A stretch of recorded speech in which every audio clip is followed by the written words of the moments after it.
Hello, I'm Minash Ravisky. Welcome on board the Eastern Express, and as always, I hope you enjoy the journey. In this episode, we turn our gaze towards Iran, where the geopolitical landscape is being reshaped as we speak. Yes, the recent helicopter crash that claimed the lives of President Ebrahim Raisi and Foreign Minister Hossein Amir-Abdollahian has sent shockwaves through the country and beyond. The Supreme Leader, Ayatollah Ali Khamenei, has announced 5 days of mourning because, let's face it, when you lose your top leaders in a crash, you need a few days to process and possibly figure out who's next in line without the usual Game of Thrones style infighting. So sit back as we bring you this latest report to find out more. The associated events began on Tuesday when the funeral rites were held in the city of Tabriz near the site of the helicopter crash in which Raisi lost his life. On Wednesday, his body was flown to the Shia holy city of Qom and then on to Tehran, where Iranian Supreme Leader Ali Khamenei led prayers for Raisi. Following the prayers, Raisi's body was carried through the streets of Tehran among crowds shouting "Death to America" and "Death to Israel." The events in the three cities, as well as commemorations across Iran, attracted thousands of mourners. It was a very tragic incident for everyone, and especially for the people of the region, because Mr. Raisi was the symbol of service and devotion for the people. We feel like we had someone in Ebrahim Raisi who had influence and was effective and hardworking. I'm still sad about it and can't believe he died. Besides the country's highest officials, the ceremony in Tehran was also attended by a range of foreign officials. Among them, Armenian Prime Minister Nikol Pashinyan, Iraqi Prime Minister Mohammad Shah al-Sudani, and a delegation from Afghanistan's Taliban government. Notably, Egyptian Foreign Minister Saman Sukri attended the event, despite Tehran and Cairo not maintaining diplomatic relations since the 1979 revolution. Raisi was seen as a hardliner, having a long career within the Iranian government behind him. Reportedly, he was a member of a four-man committee determining which political prisoners should be executed. This wave of killings, mainly of communist dissidents, took place in 1988, with an estimated 3,000 to 5,000 people losing their lives. During his term in office, which began in 2021, Raisi oversaw a crackdown on protests which turned violent, with an estimated 500 losing their lives in the events. Raisi also oversaw the tightening of Iran's ties with China. Raisi's post was taken over by Vice President Mohammad Mokbar. The presidential elections have been set for June the 28th. And now, as always, let's take a look at the issue in greater detail. Tehran has held the funeral processions for the statesman lost in the helicopter crash. In the meantime, Khamenei has named first Vice President Mohammad Mokbar as interim president, which sounds like a simple succession plan, but in Iran, nothing is ever that straightforward. You see, Iranian law stipulates that if the president dies, power is transferred to the first vice president, and the new election must be held within 50 days. It's like a political relay race where the baton is a ticking time bomb. The election date is set for the 28th of June, and this will be the true test of Iran's political priorities. Will the regime favor ultra-conservatives who cling to traditional values, or will they dare to let more conciliatory figures who might actually connect with the public take the stage? Meanwhile, in a plot twist we haven't expected, Washington revealed that Tehran had asked the US for help in the helicopter incident. That's right, Tehran calling Washington for assistance is like the Joker asking Batman to borrow the Batmobile for a spin. But due to logistical reasons and possibly a lack of diplomatic relations, America did not step in. State Department spokesman Matthew Miller didn't elaborate on how the request was made, but I like to imagine it involved a lot of awkward pauses. Amidst all this chaos, foreign governments have been issuing condolences. Lebanon declared 3 days of mourning for Raisi, while Russia's Foreign Minister Sergei Lavrov called Raisi and Amir-Abdollahian true, reliable friends of our country. End of quote. Which, of course, makes you wonder, in the world of international politics, What defines a reliable friend? Is it someone who always returns your calls, or the one that turns a blind eye at the atrocities your government commits? Meanwhile, the United States, which had slapped financial sanctions on Raisi back in 2019, also offered its official condolences. Talk about keeping your enemies closer. The White House, however, didn't hold back on reminding the world that Raisi had, and I quote, blood on his hands for supporting extremist groups. Search and rescue teams, aided by several foreign governments, had been looking for the helicopter in the mountainous area where it went down. Some European activists criticized the European Union for assisting in the rescue, accusing them of helping a leader notorious for human rights abuses. But the EU Commissioner for Crisis Management defended the move, stating it was a humanitarian effort, not a political endorsement of the Iranian regime. The political chessboard in Iran is now in flux. As the Council of Top Officials arranges for the upcoming election, we can only speculate who will emerge victorious. Will it be another hardliner, or a more moderate figure who can navigate the treacherous waters of Iranian politics and also, more importantly, international politics and diplomacy? Only time can actually answer this particular question. And now here to shed more light on the issue is our very special guest, Shahin Gobadi, member of the National Council of Resistance of Iran. Hello and welcome to TVP World. Thank you so much for having me. So, the death of Ebrahim Raisi and many other officials is considered to be a very important event, but one which may not necessarily change a lot. Would you agree with that assessment? Would you agree with the idea that, unfortunately, the regime is going to stay pretty much the same? Well, basically, as Madam Maryam Rajavi, the president-elect of the National Council of Resistance of Iran, stated immediately after confirmation of death of Ebrahim Raisi, his death was a monumental and irreparable strategic blow to the regime's Supreme Leader Ali Khamenei and to the effect of the regime in its entirety. Basically, this will trigger a series of severe consequences and repercussions for the regime and crises, and will spur into action the rebellious youth in the streets. In terms of what it means for the regime's policies, obviously, as I said, it was a very, very major blow to Khamenei and his strategy, for which he had handpicked Raisi to follow. Khamenei has two stark choices. One is to retreat, which, given the extreme social discontent in Iran and explosive state of Iranian society, this will mean that the oppressive apparatus will fall apart and the regime will be overthrown pretty quickly.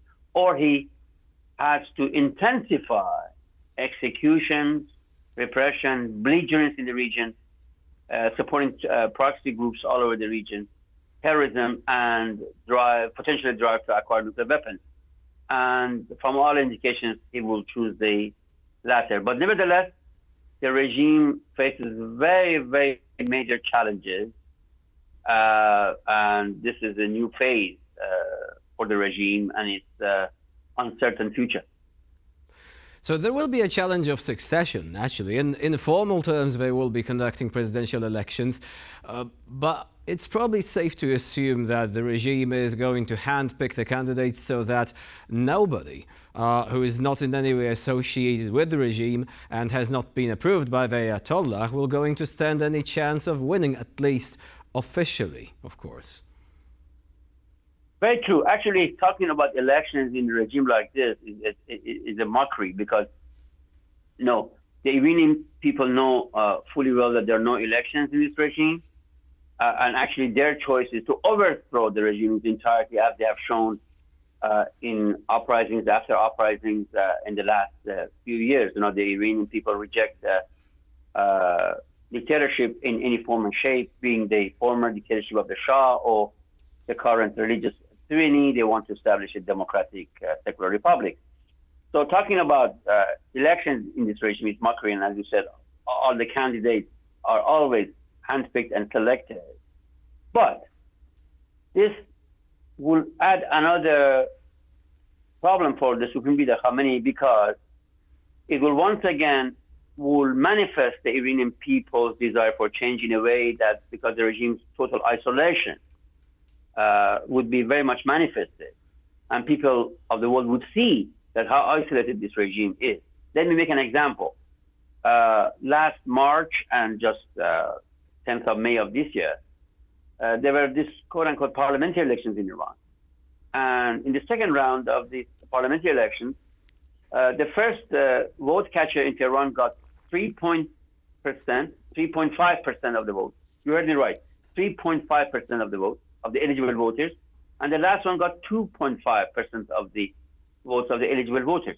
So that means 96.5% of the eligible voters stayed away. And that's a very clear sign of a total isolation of this regime. And this will very much aggravate the crisis that Khamenei is already facing inside the country. So the regime is also isolated internationally, at least to some extent, but unfortunately it does have this capacity to adapt. Recently, it has been cooperating closely with Russia, sending weapons which are being used against Ukrainians. Do you think this is going to change anyhow, or is the regime once again going to double down and stay on this, on the same course when it comes to its foreign policy? Well, first of all, as you said, the regime will stay on the same course. That's not an issue. But one has to remember the regime has become much weaker, and particularly after this devastating blow to Khamenei's strategy, the regime has become much, much weaker. One has to see the situation in this context. As I said, there were 4 major uprisings in Iran in the past 6 years, each of them becoming bigger, more pervasive, more inclusive, and people's demands for overthrowing the regime's entirety, people from all walks of life and all generations throughout the country, becoming more vivid. So in order to forestall this trend, actually, Khamenei brought this strategy of relying more on repression, more terrorism, more belligerence, and acquiring nuclear weapons. And he basically handpicked Raisi to pursue that objective.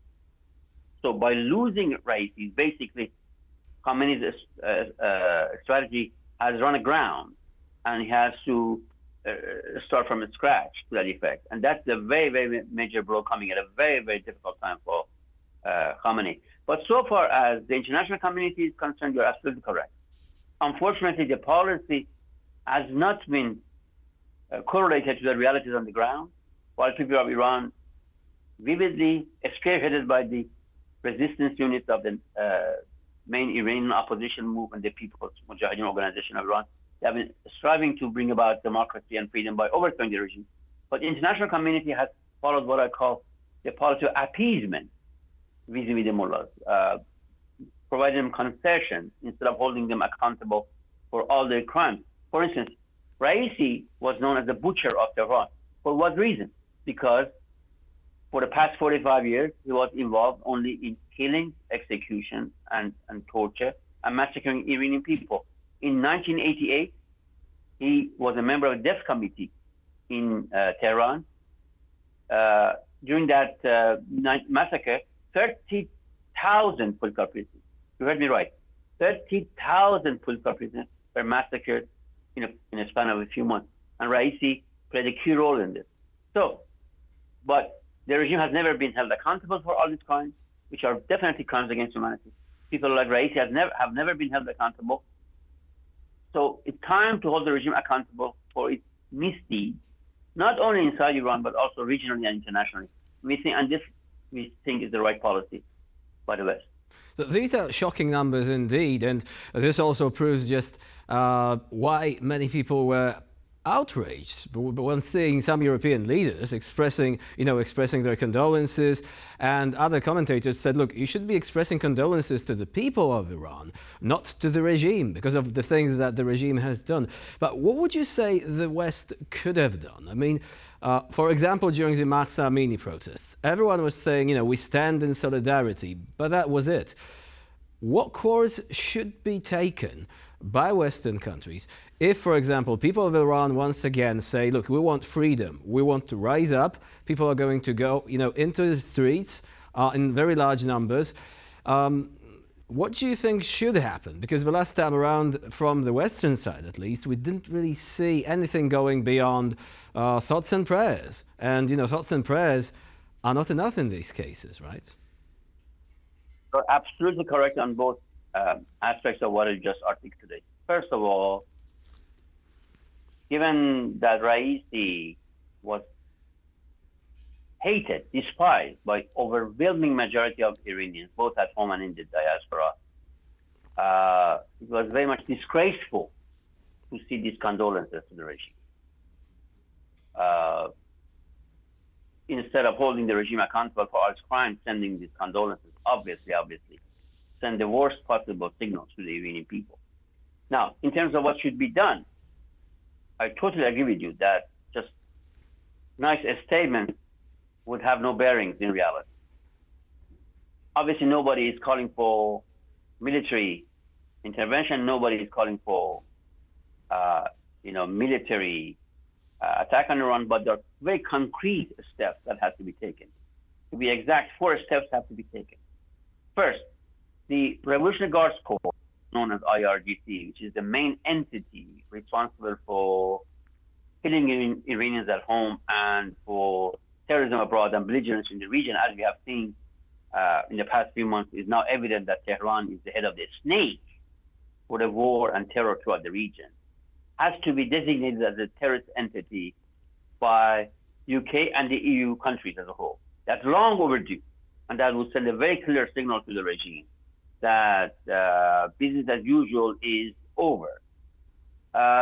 Second is that they have to impose much, much tougher sanctions to the regime to prevent it, to get the means to finance repression and their belligerence and driving nuclear weapons. 3, a snapback mechanism of the resolution 2231 of the UN Security Council, which was basically suspended the UN sanctions against the regime because of the nuclear agreement, have to be activated immediately, and the sanctions should be reimposed. And 4th is for the West should recognize the right of the Iranian people, and particularly the resistance units affiliated to the People's Mujahideen Organization of Iran, to stand up against the regime and its brutality and against the brutalities of the IRGC. So in that sense, you are absolutely correct. There are concrete steps that have to be taken so that the regime will be put on notice, and the West should side with the Iranian people and their desire for freedom and democracy, which, by the way, will be a huge contribution and a prerequisite, I would say, for peace and tranquility for the region. So here, what's involved is not only the plight of Iranians, but the whole world. And again, as you saw, this regime is even sending drones to the war between Russia and Ukraine to help the Russians. And so its tentacles are reaching very far away. It's about time that the world will stand up against it. So it's a malign influence that is reaching far and wide, but there are, as you said, specific steps that the West can take to actually stop this. And I think this is a very important thing that we can take away from this conversation. Shaheen Gobadi was our guest today here on TVP World. Thank you very much for joining us and for sharing your insight into the subject. Thank you so much, and I wish you and all your viewers a very good day. Thank you so much. Thank you. And now we're moving on to Eastern News Flash, a curated selection of all the other stories from the East that you really don't want to miss. While the Ukrainian government is reliant on aid from abroad, funding raised domestically is likewise important. And new reports say that Ukrainian citizens and businesses have been purchasing significant amounts of government bonds since the beginning of the war. The figures were announced by the Ukrainian finance minister on Wednesday, who revealed that the number had crossed the threshold of 1 trillion hryvnia, or roughly $25 billion. The volume of bonds bought by individual citizens has grown 600 times from 2016 levels. The ministry also stressed the role these funds played in sustaining the country's financial stability throughout the year, revealing they amounted to some 15% of Ukraine's GDP in 2023, or some 200 days' worth of security and defence spending. Other voluntary contributions have been key to the Ukrainian armed forces, with local and foreign fundraising efforts helping to meet needs in areas such as clothing, first aid kits, personal equipment, pickup trucks and small drones. The Ukrainian cabinet has approved a draft bill which would reward soldiers for destroying Russian military hardware. The servicemen and women would receive extra leave days. According to the bill, soldiers would get 5 days of vacation for destroying a ship or an aircraft, 4 for an anti-air system or helicopter, and 3 for a tank or unarmoured personnel carrier. Destroying less important equipment would also be rewarded, but with fewer vacation days.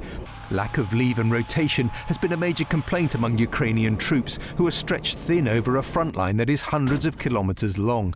The issue was partially addressed with the expansion of conscription earlier this year. Russia implemented a similar system but offered cash prizes instead. Some analysts have suggested it encouraged attacking every available target, even when chances of scoring a hit were low, which increased ammunition consumption. The Swedish government has announced plans for providing military aid to Ukraine over the next 3 years. About 7 billion euros are to be allocated to the project before 2026. The framework will cover equipment donations, direct contributions and financing military equipment purchases. Stockholm has also announced that it is ramping up its production capacity in order to deliver more supplies to Ukraine, but warned that the process will take around 2 years. Sweden has already increased the volume of its aid to Ukraine following the decision to abandon neutrality and join NATO, with the process being finalised in March of this year. Sweden is a significant arms exporter, with Ukraine already using multiple weapons systems made in the country, including the NLAW anti-tank missile, the Carl Gustaf recoilless rifle, the CV-90 infantry fighting vehicle, Archer automated howitzers, and a licensed version of the Leopard 2 tank. Lithuania has announced it will construct permanent fortifications on its border with Russia and Belarus. This comes days after a similar announcement was made by the Polish government. The fortifications will aim to hinder movement of hostile forces. Vilnius has already constructed a barbed wire fence along these borders in light of the spike in illegal immigration which began in the summer of 2021. Lithuania's borders with Belarus and Russia's Kaliningrad exclave run almost 1,000 kilometers long, making up over 50% of its total border length, which in itself poses something of a construction challenge. Works on the fortifications are expected to be finished by late summer this year. Stationary fortifications have attracted more interest recently in light of the developments in the war in Ukraine, where combat has proven much more static than expected by military strategists, with front lines remaining almost unchanged for months at a time.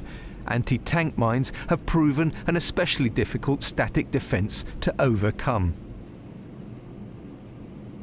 And for this episode of Eastern Express, it's the end of the line. Please stay with us here on TVP World for more latest news and updates.